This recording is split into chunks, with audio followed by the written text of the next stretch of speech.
Alright! Mutya ka baliling sa katahum, tinggas pa sa puting nga baybayon, sa kasing-kasing ka pa panganduyon,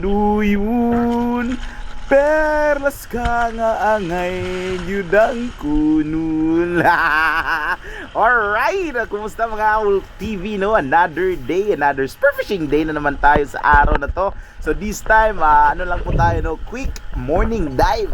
Hindi pala, quick afternoon dive. Kasama natin yung ating pinaka-favorite na spear gun. Gamit lang natin yung mga made by Dubisab, and most of all, importantly, is the accessories. Accessories from Abraham Sir Yoldi, no? So siya po ang doon po tayo kumukuha ng mga magandang accessories for spear gun, no? So dito sa first hand natin, no, shallow water hunting lang po tayo, and may nakita tayong isang buaya na kurakot sa lipunan. Hindi po, isa po yung needle fish, no, or para na ring kapamilya ng isang alligator gar.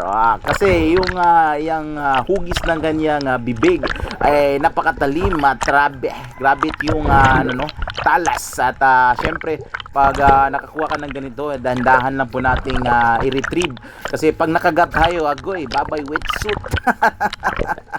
So okay na okay, goods na goods. Lang, shallow water hunt, medyo lang to, safety lang po yung klase na pagpapamana natin, no? So ganyan lang po, diretso, dahan-dahan lang po. Ay, protect! Sakat! So yan lang po, no, ito lang po yung pinag-iingatan palagi natin pag nagre-retrieve sa ganitong isda, ha. Bad ka, malaki ka nang nabulsa, nangangagat ka pa, yan bagay sa'yo.